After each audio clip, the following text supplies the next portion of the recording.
The morning flight from Denver to New York was supposed to be routine. Passengers chatted, flight attendants smiled, and the hum of the engines promised a peaceful trip. But in row 9 sat a quiet girl, no older than 12, with a small backpack and a strange calmness in her eyes. Most people barely noticed her, just another kid traveling alone. Yet, something about her felt different, almost too composed for her age. When turbulence shook the cabin, people panicked. The captain's voice came over the speaker, trying to reassure everyone. But then, suddenly, his tone changed. He hesitated mid-sentence, as if he'd seen something shocking. Moments later, he made a call over the intercom that froze the entire plane, requesting immediate contact with call sign Echo 9. The girl in row 9 lifted her head. For the first time, her expression shifted from calm to focus. Passengers around her stared, confused. The pilot had just called her by a secret code name. Whispers spread down the aisle. Who was this child? Why did the pilot know her? The girl slowly unbuckled her seatbelt, her fingers trembling slightly, but her eyes steady. She stood up, looked toward the cockpit, and said softly,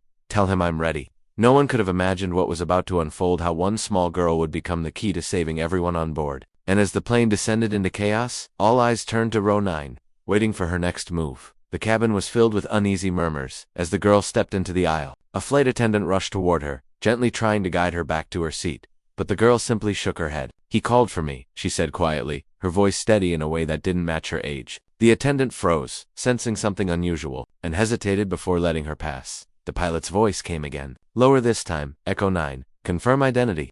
Every passenger was watching now. The girl reached into her backpack and pulled out a small black badge with a silver emblem, one that only a few in the world would recognize. The co-pilot opened the cockpit door, his face pale. He looked at the badge, then at the girl, and without a word, let her inside. Inside the cockpit, alarms blinked red. The pilot looked over his shoulder, disbelief in his eyes. "I thought they pulled the junior program years ago," he muttered. She didn't answer. Her fingers brushed over the control panel like she'd done it before. "What's the situation?" she asked calmly. "Navigation's jammed," the pilot said. "We've lost external contact." The girl nodded slowly. "It's not a malfunction," she replied. "Someone's trying to intercept the signal." Back in the cabin, passengers clutched their seats as turbulence hit again. No one understood what was happening, only that the fate of the flight now rested in the hands of the quiet kid from row 9 whose real identity was still a mystery.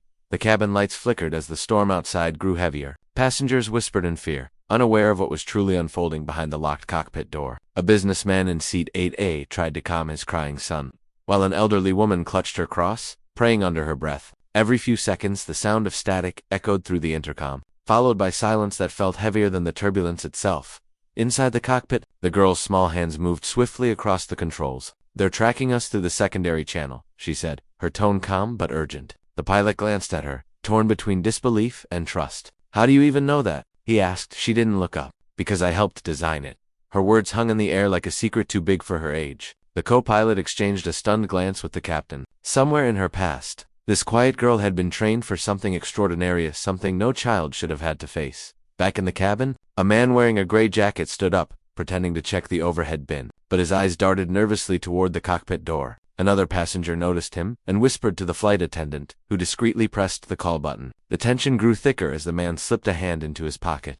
Inside the cockpit, a faint alert, flash-tone authorized signal detected from within the cabin. The girl froze, realizing it wasn't just an external threat. The danger was already on board. The plane jolted sharply, throwing a few passengers against their seats. Gasps filled the cabin as oxygen masks dropped from above. The man in the gray jacket stayed unusually calm, his eyes fixed on the cockpit door. The flight attendant moved closer, pretending to help a passenger, her hand hovering near the emergency call button. She could feel something was terribly wrong. Inside the cockpit, the girl's eyes darted across the flickering monitors. "They're trying to reroute us," she said, her voice tightening. "If they gain full control, we'll be off radar in 3 minutes."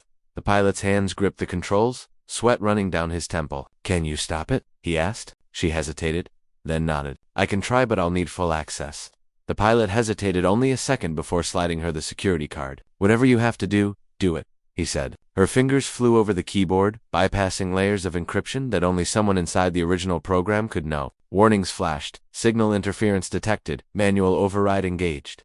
Back in the cabin, the flight attendant quietly signaled to another crew member. Together, they watched the man in gray inch closer to the cockpit. The air was thick with fear as passengers whispered prayers and clutched hands. Suddenly, the cockpit door alarm buzzed. The man lunged forward, shouting, "Step away from the controls." The girl turned, startled but steady, her hand hovering over the final command key. The pilot shouted, "Who are you?" But she didn't answer. Her eyes were locked on the screen as everything around them began to spiral out of control. The man in the gray jacket slammed against the cockpit door, forcing it open just as the girl hit the override key. The plane tilted sharply, throwing everyone off balance. The pilot struggled to regain control, shouting for help, while alarms wailed in a chaotic rhythm. The girl fell forward but caught herself, her eyes never leaving the glowing screen. "They've locked the secondary system," she said breathlessly. "Someone else is controlling it remotely." The man stumbled inside, his face pale but determined. "You don't understand," he said, raising his hands. "I'm not here to hurt anyone. I'm here to stop her." His words stunned the pilot. "Stop her. She's saving us," he yelled. The man shook his head. "She's part of the same program that caused this. Project Echo wasn't meant to protect it, was meant to test control." The girl froze, her expression shifting from calm to something deeper, fear mixed with guilt. Outside, lightning split the clouds as the plane shook violently. The passengers screamed, clutching seats as overhead bins popped open. The co-pilot tried to reach for the emergency beacon, but the signal was dead. The girl looked up, her voice trembling now. "He's right," she admitted quietly. "I was trained to respond to a crisis like this, but they never told me it was real." The pilot stared at her in disbelief as she added, "This isn't an attack. It's a simulation that's gone wrong." And at that moment, the warning lights turned crimson, meaning the system was no longer just simulating. It had taken full control. The cockpit shook as the alarms screamed louder, drowning out every other sound. The pilot fought the controls, but the plane refused to respond. The girl's eyes darted between the screens, her heart pounding. "It's taking us down," she whispered. "Altitude is dropping fast." The man in gray moved closer, his voice steady despite the chaos. "If it's a simulation gone rogue, there's still a fix. It's buried in the system, but only you can find it." She hesitated, her hands trembling. "They told me the failsafe would erase everything, including me."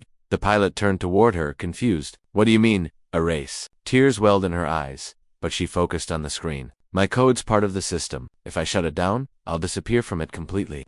The man in gray met her gaze, his voice softening. "You were never supposed to be just code. You were meant to learn choice." As the plane plunged through thick clouds, she reached for the manual override one last time. "Then, I choose," she said, pressing the sequence. The screens flashed white, the alarms cut out, and the plane suddenly leveled. Passengers screamed and then fell silent as the cabin steadied. The pilot checked the controls. "We're back online," he said, disbelief in his voice. But when he turned to thank her, the girl's seat was empty. Only her backpack remained, resting where she had sat. Inside was a small note with 3 words written in neat handwriting. "Echo offline mission complete." The man in gray looked out the window, a faint smile crossing his face. "She did it," he murmured. She was never just a kid in row 9. The plane landed safely under a gray morning sky, its passengers shaken but alive. As emergency crews surrounded the aircraft, no one could quite explain what had happened. People hugged each other, crying in relief, while the pilot sat in silence. Staring at the empty seat in row 9, the little girl who had saved them all was gone, leaving behind only questions and that small handwritten note.